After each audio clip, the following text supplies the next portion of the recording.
आज का विषय है विश्व नाटक के एक चक्र की अवधि सिर्फ 5000 वर्ष है, न कि लाखों वर्ष। पुरुष, प्रकृति और परमात्मा के बीच खेला जा रहा यह अनादि, अविनाशी विश्व नाटक अनेक मूलभूत सिद्धांतों पर चल रहा है। इसमें पहला सिद्धांत है विश्व नाटक की शाश्वतता का सिद्धांत, law of eternity of world drama. इस सिद्धांत के अनुसार यह विश्व नाटक शाश्वत और सनातन है, जो अनादि काल से चला आ रहा है और अनंत काल तक चलता रहेगा। दूसरा महत्वपूर्ण सिद्धांत है विश्व नाटक का चक्रीय परिवर्तन का सिद्धांत, law of cyclic transformation of world drama. यह सिद्धांत के अनुसार यह विश्व नाटक अनादि काल से चक्र के रूप में चलता आ रहा है और अनंत काल तक चक्र के रूप में ही चलता रहेगा। उसी से संबंधित विश्व नाटक का तीसरा महत्वपूर्ण सिद्धांत है विश्व नाटक के हर चक्र, साइकिल में हर एक के पार्ट का हूबहू पुनरावर्तन का सिद्धांत, law of identical repetition of world drama. अर्थात विश्व नाटक के हर चक्र में हर घटना का हूबहू पुनरावर्तन होता है। उपरोक्त विवेचन से स्पष्ट होता है कि यह सृष्टि नाटक शाश्वत और सनातन है, जो चक्र के रूप में चलता रहता है और साथ साथ उसका हर साइकिल में हूबहू पुनरावर्तन होता रहता है।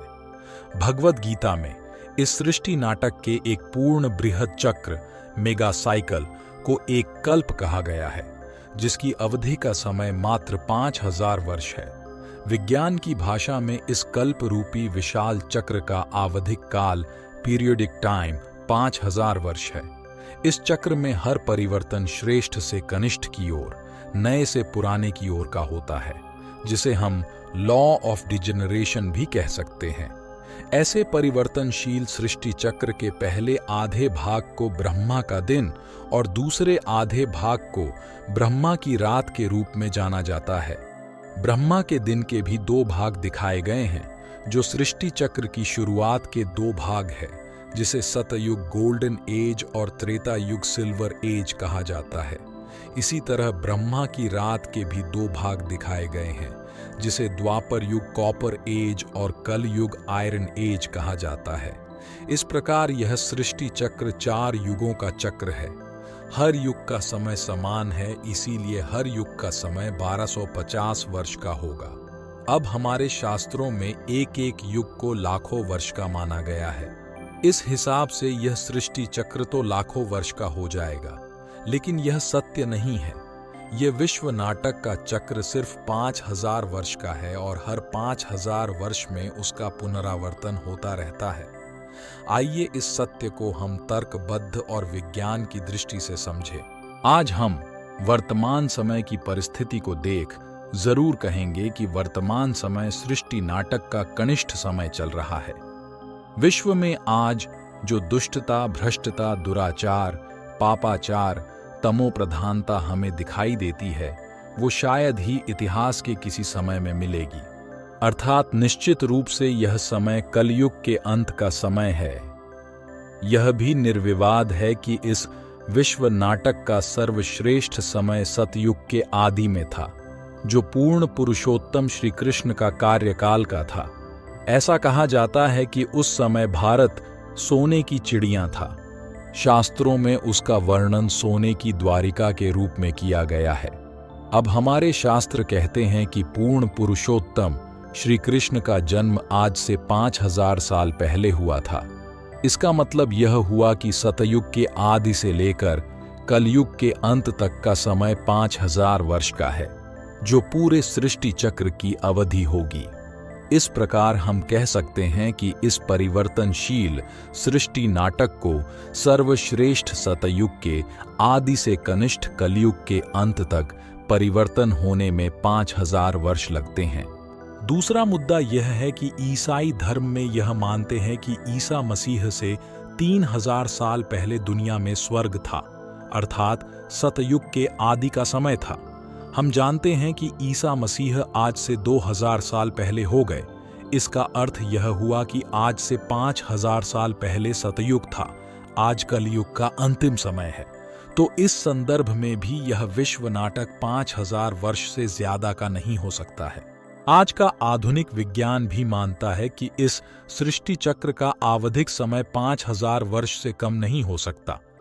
ये सारा ब्रह्मांड 3 लोक में विभाजित है: साकारी लोक, आकारी लोक और निराकारी लोक। साकार लोक की एक सीमा है और उस सीमा के पार 2 अन्य लोक हैं। आज का विज्ञान भी अब मानता है कि अंतरिक्ष, जो कि साकारी लोक का ही भाग है, उसकी एक सीमा है। उन्होंने एक निश्चित सिद्धांत के आधार पर इस अंतरिक्ष के गोलार्ध का व्यास डायमीटर निकाला है।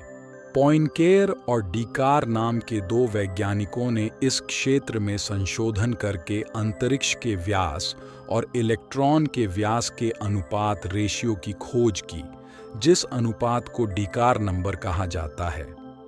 यह 2 वैज्ञानिक ने इलेक्ट्रॉन माइक्रोस्कोप जैसे सूक्ष्म उपकरणों के माध्यम से इलेक्ट्रॉन के व्यास को मापा और डिकार नंबर का उपयोग करके उन्होंने अंतरिक्ष के व्यास डायमीटर और उसके परिधि सरकमफ्रेंस के माप को प्राप्त किया।